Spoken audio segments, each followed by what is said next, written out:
Hello everyone, आप देख रहे हैं चैनल अमीन इन्फो। खैर कभी कभी वीडियो बनाने का मन नहीं होता, बट यूट्यूब का एल्गोरिदम या यूट्यूब का सिस्टम कुछ ऐसा है, रोज़ाना आपको कुछ ना कुछ अपलोड करना ही पड़ेगा सो दैट आपका चैनल एग्जिस्ट कर सके। खैर आज की इस वीडियो में हम बात करेंगे जो दिल्ली यूनिवर्सिटी के अब स्टूडेंट सेमेस्टर 5 में जाएंगे NEP के, तो सेमेस्टर 5 में आपका कोर्स का स्ट्रक्चर क्या होगा, किस किस कैटेगरी के सब्जेक्ट आप पढ़ने वाले हो, ये हम इस वीडियो के अंदर डिस्कस करेंगे। वीडियो रेगुलर के लिए भी है, SOL के लिए भी है, NCF के लिए भी है। कुछ कोर्सेज हैं जो सिर्फ रेगुलर में ऑफर किए जाते हैं, तो उस पार्ट को SOL के स्टूडेंट स्किप कर सकते हैं। ऑलराइट, बाकी जो SOL में जो कोर्सेज हैं वो तो रेगुलर में भी हैं सारे कोर्सेज, तो रेगुलर वाले तो पूरी वीडियो देखेंगे ही देखेंगे, और NCF वाले भी। तो सबसे पहले हम डिस्कस करते हैं सिंगल कोर डिसिप्लिन। इसका मतलब ये है कि ऐसा प्रोग्राम, बेसिकली ऑनर्स प्रोग्राम, आप कोई BA ऑनर्स या BCom ऑनर्स या BSc ऑनर्स की डिग्री कर रहे हो, उसका स्ट्रक्चर हम डिस्कस करते हैं। ठीक है, रेगुलर और SOL का। NCF में तो ऑनर्स होता ही नहीं है, तो हम यहाँ पे सेमेस्टर 5 और 6 का स्ट्रक्चर डिस्कस करेंगे। तो ये आपके सामने है। जो सेमेस्टर 5 की कहानी है same as it is semester 6 की ही है, तो हम सेमेस्टर 5 में ही आपको समझा देते हैं। आपके पास इस बार टोटल 6 सब्जेक्ट्स होंगे। ठीक है, 3 सब्जेक्ट तो आपके वही डिसिप्लिन के रहने वाले हैं जिस भी सब्जेक्ट में आप ऑनर्स कर रहे हो। चौथा सब्जेक्ट अगेन आपका डिसिप्लिन स्पेसिफिक इलेक्टिव होगा। ये जो सब्जेक्ट है ये आपका जिस सब्जेक्ट में आप ऑनर्स कर रहे हो उसी के अंदर से ये सब्जेक्ट निकला है। कुल मिलाकर अगर आप पॉलिटिकल साइंस में ऑनर्स कर रहे हो तो 4 सब्जेक्ट अब आप पॉलिटिकल साइंस के पढ़ोगे। 5वां सब्जेक्ट होगा आपका जेनरिक इलेक्टिव का। अब जेनरिक इलेक्टिव को एक्सप्लेन करने की ज़रूरत नहीं है, क्या है, क्यों है, कैसे है। आप सेमेस्टर 1 से इस कैटेगरी का सब्जेक्ट पढ़ते आ रहे हो, तो आई डोंट थिंक कि इसको एक्सप्लेन करने की कुछ खास ज़रूरत है। उसके बाद आपका छठा सब्जेक्ट रहने वाला है स्किल इन्हांसमेंट की कैटेगरी का। ऑलराइट, अब स्किल इन्हांसमेंट में जो रेगुलर के बच्चे हैं, हो सकता है उनको सेक की बजाय कुछ इंटर्नशिप वगैरह की अपॉर्चुनिटी मिल जाए, लेकिन SOL और NCF में तो सेक का थ्योरी पेपर ही आप पढ़ोगे। ठीक है, तो ये सेक की कैटेगरी का सब्जेक्ट होगा। वैक और AEC अब ख़त्म हो चुका है, इस कैटेगरी का सब्जेक्ट अब आप नहीं पढ़ोगे। कुल मिलाकर 6 सब्जेक्ट हैं, और यही सेम जो स्ट्रक्चर है ये फॉलो होगा आपका 6th सेमेस्टर में। अब बहुत क्रूशल टाइम है आप लोगों के लिए, ये डिसीजन भी लेना है कि क्या 4th ईयर में जाना है या नहीं, तो सोच समझ के सब्जेक्ट्स का सिलेक्शन कीजिएगा। ऑलराइट, 4th ईयर का भी यहाँ पर स्ट्रक्चर बना हुआ ही है, इसको हम बाद में डिस्कस करेंगे फिर किसी वीडियो में। इसके बाद बारी आती है ऐसे प्रोग्राम की जो मल्टी डिसिप्लिनरी प्रोग्राम है 3 कोर डिसिप्लिन के साथ। SOL में इस तरह का कोई प्रोग्राम नहीं है, तो इस पार्ट को SOL के स्टूडेंट स्पेसिफिकली स्किप कर सकते हैं, इवन NCF के लिए भी। बेसिकली ये वो प्रोग्राम है, BSc के अंदर आपने 3 डिसिप्लिन में BSc कर रहे हो, जैसे जूलॉजी हो गया, फिजिक्स हो गया, केमिस्ट्री हो गया। Even humanities, BA honours humanities and social science वाला प्रोग्राम है, उसमें भी ये जो रूल है होता है। ठीक है, यहाँ पर लिखा हुआ भी है एग्जाम्पल प्रोग्राम का। तो खैर इसका जो स्ट्रक्चर रहेगा सेमेस्टर 5 का, उस पर मैं आ जाता हूँ। स्ट्रक्चर जनरली सेम ही है सबका, ऐसा कोई मेजर चेंज नहीं है।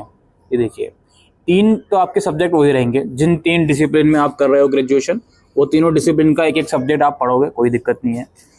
चौथा सब्जेक्ट आपका डिसिप्लिन का, आप इन तीनों में से कोई एक सब्जेक्ट DSE की कैटेगरी में चूज करोगे। ऑलराइट, 4 सब्जेक्ट हो गए। 5वां होगा जेनरिक इलेक्टिव।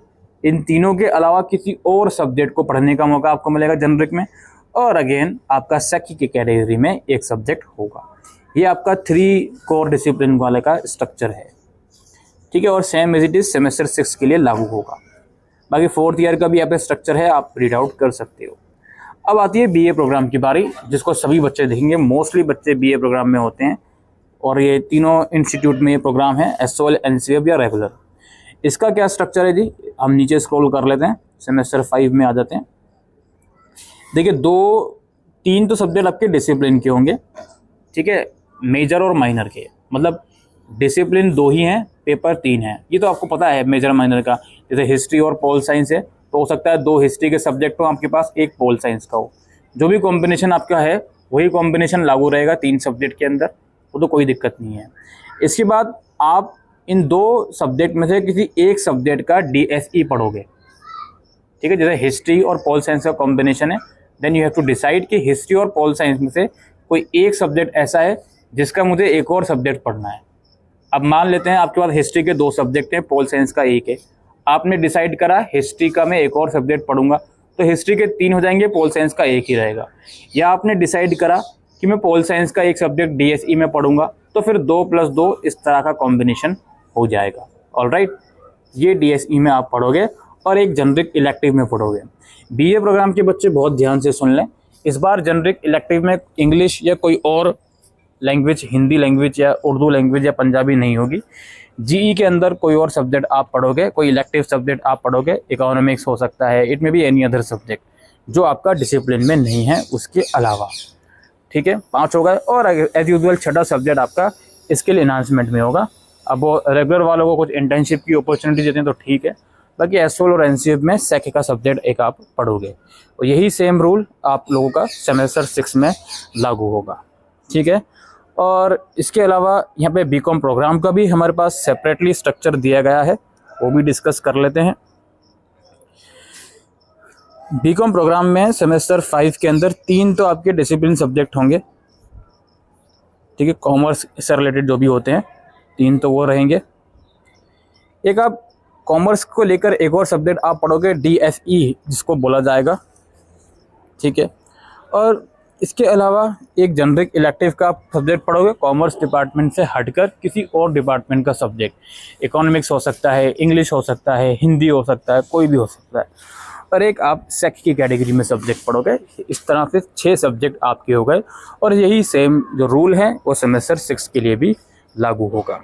ठीक है, ये कोर्स का स्ट्रक्चर है। मैंने आपको BA programme, BCom programme, BA honours, BCom honours, BSc, इन सभी का स्ट्रक्चर समझा दिया है। बस कुल मिलाकर सबका स्ट्रक्चर सेम ही है, कोई खास डिफरेंट नहीं है। एक तो ये है कि भाई 6 सब्जेक्ट पढ़ने हैं इस बार। दूसरा ये है कि इस बार डीएसई का सब्जेक्ट ऐड हुआ है। कुछ कुछ प्रोग्राम में ये सब्जेक्ट पहले भी होगा, जैसे बिग ऑनर्स के कुछ प्रोग्राम में पहले भी ये ऑप्शन था डीएसई ले लो जनरिक ना लेकर, लेकिन इस बार जनरिक भी पढ़ोगे, डीएसई भी पढ़ोगे। इस बार एईसी और वैक हटा दिया गया है और बीए प्रोग्राम के अंदर फर्स्ट टाइम डीएसई इंट्रोड्यूस करा गया है। जो आप 2 सब्जेक्ट में बीए प्रोग्राम कर रहे हो, किसी एक सब्जेक्ट में आपको डिसिप्लिन का सब्जेक्ट एक और लेना होगा।